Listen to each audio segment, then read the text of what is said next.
started.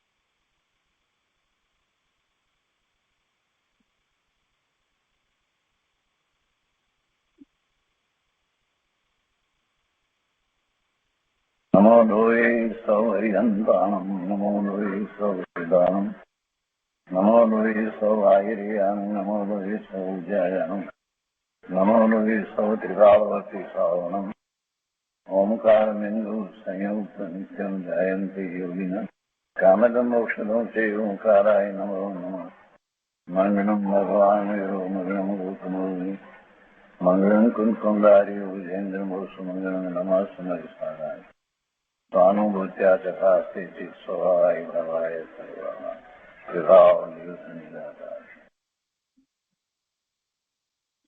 स्वानुभूति दर्शन प्रशम मूर्ति पूज्यबेन श्री चंपाबेननी स्वानुभूति मार्ग प्रकाशक तत्व चर्चा।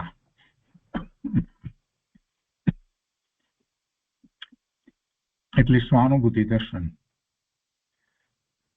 એમાં આપણે પ્રશ્ન 350 સુધી સ્વાધ્યાય કર્યો છે. આજે આગળ 351 પ્રશ્નથી સ્વાધ્યાય લઈએ છીએ. પુસ્તકમાં પાના નંબર 195 પર છેલ્લી લીટીમાં પ્રશ્ન કર્યો છે કે વચનામૃતમાં આવે છે કે સ્વભાવની વાત સાંભળતા હૃદયમાં સોસરવટ ઘા લાગે તો એમાં શું કહેવું છે? વચનામૃત પૂજ્યબેન શ્રીના વચનામૃતની અંદર એમના શબ્દો જરાક જુદી જાતના અને સરળ છે. એટલે એમાં એમણે એ રીતે વાત કહી હશે, એ રીતે લખાઈ છે કે સ્વભાવની વાત સાંભળતા હૃદયમાં સોસરવટ ઘા લાગે તો એમાં શું કહેવું છે? પૂજ્યબેન શ્રી એનું સમાધાન આપતા કહે છે કે આ જુદી જ જાતનું કહે છે. એટલે જે આત્માની વાત આવી હોય, સ્વરૂપની વાત આવી હોય, એટલે એ વખતે એકદમ એમ લાગે કે આવું તો મને ક્યારે ખ્યાલમાં આવ્યું જ ન હતું, આવો તો મેં વિકલ્પ કર્યો ન હતો. આ તો જુદી જ જાતની વાત છે. સ્વરૂપની વાત તો કંઈક જુદી જ છે. કહે છે કે આ જુદી જ જાતનું કહે છે અને હું તો આ વિભાવ સાથે એક તો થઈ રહ્યો છું. એમ અંદરથી સ્વરૂપ તરફ જવાનો કોઈ જુદો જ ઘા લાગે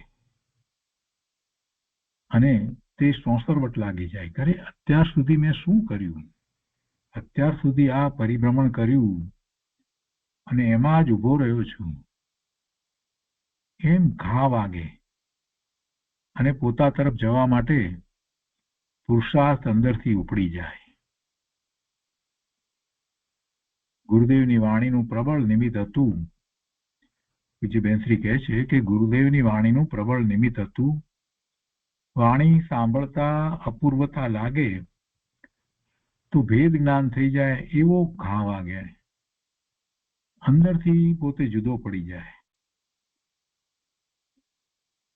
જેનું ઉપાદાન તૈયાર થાય તેને ભેદ જ્ઞાન થયા વિના રહે નહીં.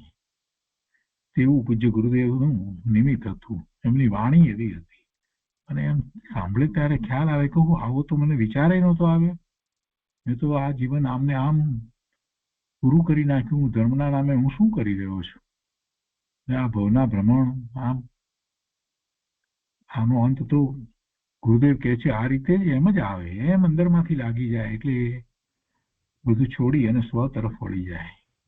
એટલે એ વાત વેન્થરીએ કહી છે. એમ અંદરમાં ઘા વાગે. પોતે જે કરી રહ્યો છે એ બરાબર નથી, બિલકુલ બરાબર નથી ને વાત તો આખી જુદી જ છે. એમ ઘા વાગે.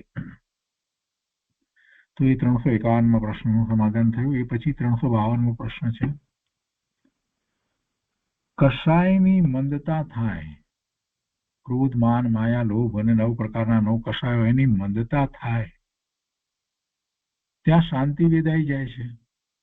કશાયની મંદતા હોય એટલે શાંતિ લાગે તથા 5 ઇન્દ્રિયના વિષયમાં સુખ શાંતિ દેખાય છે. આત્મામાં સુખ છે તે લાગતું નથી, તો આગળ કેવી રીતે જવાય? શું કે છે કે જ્યારે ક્રોધ વગેરે એવું કાંઈ નથી, કસાયની મંદતા છે, ત્યારે એક પ્રકારે શાંતિ પેદાય છે. અને બીજું સાથે 5 ઇન્દ્રિયના વિષયોમાં એ ભોગવાય છે અને એમાં સુખ શાંતિ દેખાય છે. કસાયો નથી અને ઇન્દ્રિયોના વિષયો ભોગવે છે શાંતિથી. તો પછી આવી દશા હોય એ વખતે આત્મામાં સુખ છે એ પછી ક્યાંથી લાગે? એટલે કે ત્યારે પછી આત્મામાં સુખ છે તે લાગતું નથી, તો આગળ કેવી રીતે જવાય? સમાધાનમાં પૂજ્ય બેનશ્રી કહે છે કે સુખ વારમાં ક્યાંય નથી, પણ એક આત્મામાં છે. એટલી પોતાને અંદરમાં દ્રઢતા અને પ્રતીતિ આવે તો પરિણતિ પોતા તરફ વળે. કેમ કે મોટા ભાગના જીવોને સામાન્ય બીજી બધી અનુકૂળતા હોય, પૈસા ટકે, ઘર બહાર બધું હોય, કુટુંબ સારું હોય, અને કોઈ વાર રોગ વગેરે કાંઈ પણ ન હોય, અને ધંધા પાણી જે કંઈ હોય, નોકરી વગેરે જે પૈસાની આવક એ બધું પણ સરસ રીતે સારી રીતે ચાલતું હોય, અને પોતે સામાન્ય રીતે અંધકસાયમાં એટલે શુભ ભાવમાં પૂજા કંઈક બાહ્યમાં વ્રત વગેરે કરતો હોય ને આવું હોય, એટલે એને એમ લાગે કે બસ બરાબર છે, કાંઈ બીજું તો ચિંતા દુઃખ કાંઈ છે નહીં, ઉપાધિ નથી, કોઈ સાથે કોઈ વિવાદ નથી, ક્રોધ નથી.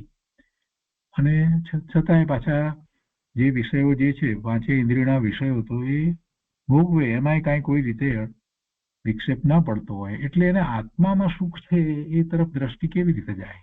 પ્રશ્ન કરનારનો પ્રશ્ન જો વિચાર કરીએ તો વાત તો એમ જ છે. એટલે આત્મામાં સુખ છે એ લાગતું નથી, સાંભળે છે પણ છતાં એ થતું નથી, તો પછી કેવી રીતે જવાય? તો પૂજ્ય બેનશ્રીએ એનો જવાબ પણ એવો જ આપ્યો કે નિર્ણય તો એને કરવો પડે, આવો નિર્ણય, પાક્કો નિર્ણય થાય, અંદરમાં એવી દ્રઢતા થાય, એની શ્રદ્ધા થાય, એવી પ્રતીત થાય, તો પરિણતિ પોતા તરફ વળે. શું નિર્ણય થવો જોઈએ? કે વારમાં સુખ નથી, સુખ બારમાં ક્યાંય નથી, પણ એક આત્મામાં છે.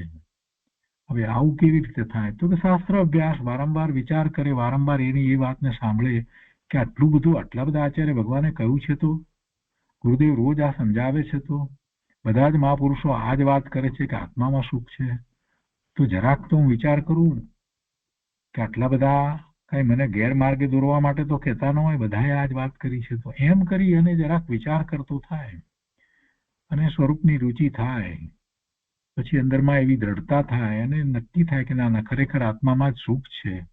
બીજાઓ જે એની આસપાસમાં રહેલા બીજા કેટલાય જીવો કે જેમને પ્રતિકૂળતાઓ ઘણી છે, શારીરિક રીતે પ્રતિકૂળતાઓ હોય, કોઈને માનસિક હોય, કોઈને પૈસા ટકાની, કે કોઈને બીજી રીતે ઝઘડાઓ, આ તે બધી અનેક પ્રકારની પ્રતિકૂળતાઓ આપણે જોતા હોઈએ ને. અને એવા લોકો જ્યાં વસતા હોય, ગરીબો હોય, જ્યાં બધું કે જેમને તકલીફ બધી ઘણી વાતની પડતી હોય, અથવા તો હોસ્પિટલમાં જઈને જોઈએ બધા દુઃખીને, આ બધાને જોઈએ તો આપણને થાય, કરે આ બધા કેટલા બધા દુઃખી છે, આ બધું શું છે, અને આવું એમને કેમ થયું, એમના ઉદયો કેમ આવા પાપના ઉદયો આવ્યા છે? તો એને ખ્યાલ આવે કે અરે આવા ઉદયો તો મને પણ હોઈ શકે, કદાચ અત્યારે નથી તો ઠીક છે, પણ પછી ગમે ત્યારે આવા ઉદય મને પણ હોઈ શકે, ભૂતકાળમાં આવા ઉદય મારે આવ્યા જ હશે. અને એમ જોઈ અને એ પાછો વળે, બીજી તો કોઈ રીત નથી. અને પછી ગુરુ આજ્ઞા એ ધર્મને સ્વીકારે કે ના, વસ્તુ સ્વરૂપ આપ કહો છો એમ જ છે, બીજે ક્યાંય સુખ નથી. જ્ઞાયકની મહિમા આવે અને આત્મામાં જ સુખ છે એમ થઈ જાય, અને એમ થાય તો પરિણતિ પોતા તરફ વળે, બીજે ક્યાંય સુખ નથી. એટલું અંદરથી પ્રતીતિનું બળ આવે તો જ પુરુષાર્થ પોતા તરફ વળે છે.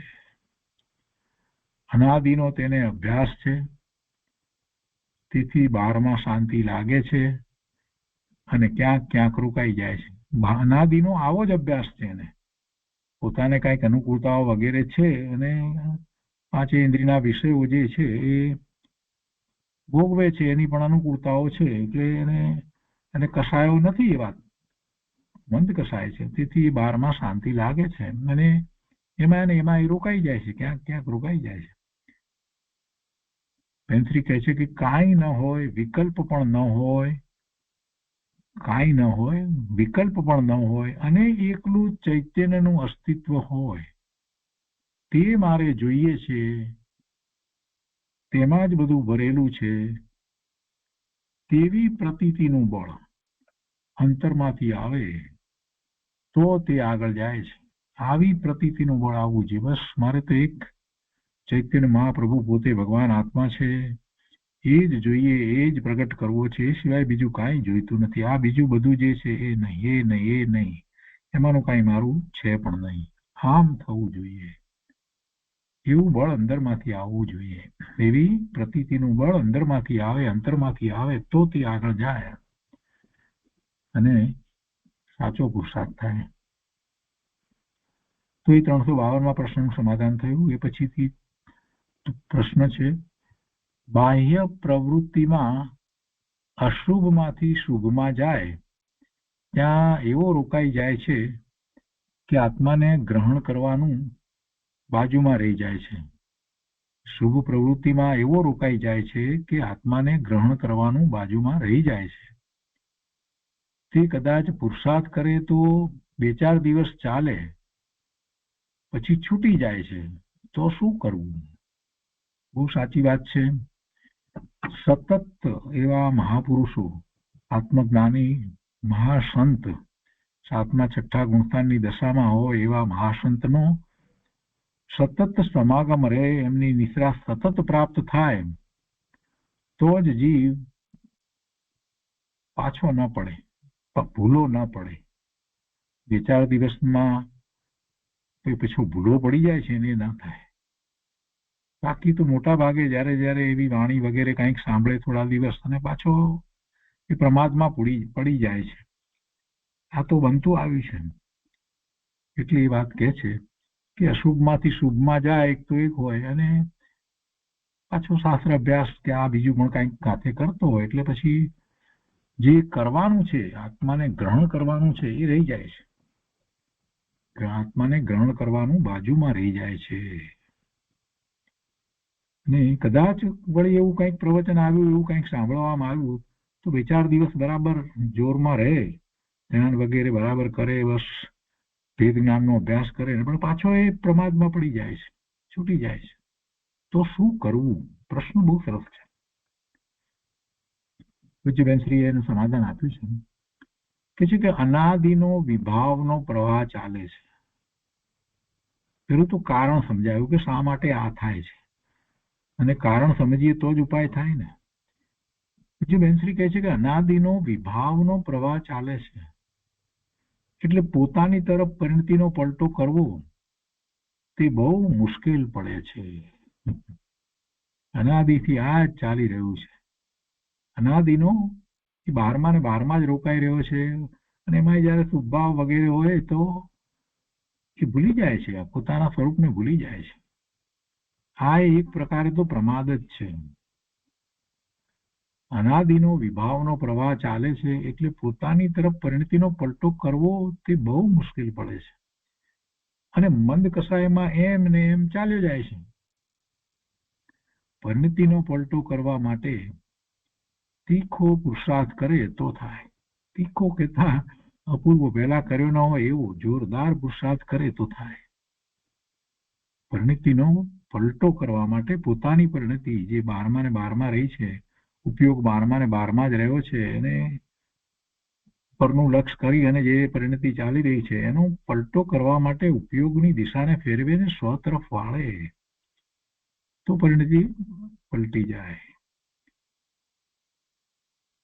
બાકી જેને થાય તેને અંતર્મુહૂર્તમાં થાય, એટલે સ્વ તરફ વળી જાય તો તરત જ અનુભૂતિ થાય છે, પણ મોટે ભાગે પ્રયત્ન કરીને થાય. એટલે વારંવાર એવો પ્રયત્ન કર્યા જ કરે, પુરુષાર્થ કરે, અને પછી એટલી દ્રઢતા થઈ હોય અને પછી ધીરે એટલો વૈરાગ્ય વધતો જાય અને સાતત્ય જળવાઈ રહે તો પણ સમ્યક તો પ્રગટ થાય. એટલે કહે છે કે વારંવાર પુરુષાર્થ કર્યા કરે તેને છોડે નહીં, થાક લાગે નહીં, એટલે કે થાકી ગયા હવે બસ આટલા વખતથી તો કરીએ છીએ એવો વિકલ્પ મનમાં અંદરમાં ના આવે.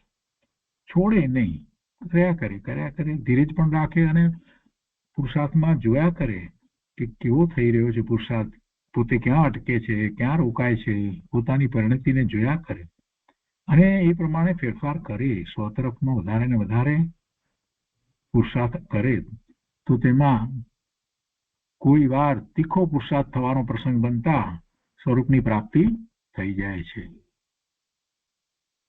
તો આ 353મા પ્રશ્નનું સમાધાન થયું. અને એના પછી એક નાનો પ્રશ્ન છે. પૂજ્ય બેનશ્રીને કહે છે કે બેનશ્રી પ્રશ્ન કરે છે કે અમે નિર્વિકલ્પ થઈને ધ્યાન ધરીએ તો કોનું ધ્યાન કરવાનું, કોનું ધ્યાન કરવાનું? સમાધાનમાં બેનશ્રી કહે છે કે નિર્વિકલ્પ સ્વરૂપ જ આત્મા છે. નિર્વિકલ્પ થઈને ધ્યાન ધરીએ તો કોનું ધ્યાન કરવાનું? તો નિર્વિકલ્પ કેવી રીતે થવાનું? તને કઈક ઉપયોગ ક્યાં જશે? ક્યાંક ને ક્યાંક તો રોકાવાનો જ છે ને. નિર્વિકલ્પ થાય તો ઉપયોગ ક્યાં?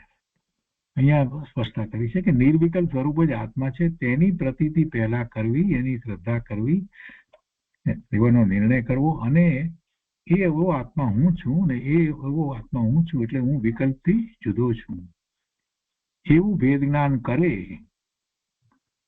તો નિર્વિકલ્પ થવાય. હું નાયક છું એમ પોતે પોતાને ઓળખીએ તો નિર્વિકલ્પ થવાય. પહેલા સાચું જ્ઞાન કરે પછી સાચું ધ્યાન થાય. મારા દ્રવ્ય ગુણ પર્યાય અને બીજાના દ્રવ્ય ગુણ પર્યાય જુદા છે એમ પોતાને જુદો ઓળખે એવું ભેદ જ્ઞાન કરે, એવી સાચી પ્રતીતિ અને સાચું જ્ઞાન કરે તો નિર્વિકલ્પ થવાય. એમ કઈ નિર્વિકલ્પ થવાતું નથી. ને કોનું ધ્યાન કરવાનું છે? પોતાના સ્વરૂપનું ધ્યાન કરવાનું છે. એની રીત છે. 4 પ્રકાર આપણે સમજ્યા છીએ, સારી રીતે સમજ્યા છીએ. ચિંતન ધ્યાનને સમજ્યા છીએ ને એ સિવાય બીજા 4 પ્રકાર પણ આપણે સમજ્યા છીએ. કઈ રીતે આગળ વધવું, રૂપસ ધ્યાન, રૂપાતી ધ્યાન, પદસ ધ્યાન, પિંડસ ધ્યાન, આ બધું સમજ્યા છીએ. ધ્યાન માટેનો સારો એવો અભ્યાસ અને એનો પ્રયત્ન હંમેશા ચાલુ રાખવા જોઈએ અને પ્રયોગ પણ નિયમિત કરતા રહેવું જોઈએ.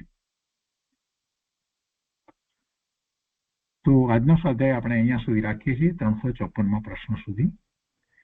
કોઈ ખાસ પ્રશ્ન હોય તો અત્યારે પહેલા લઈ લઈએ છીએ.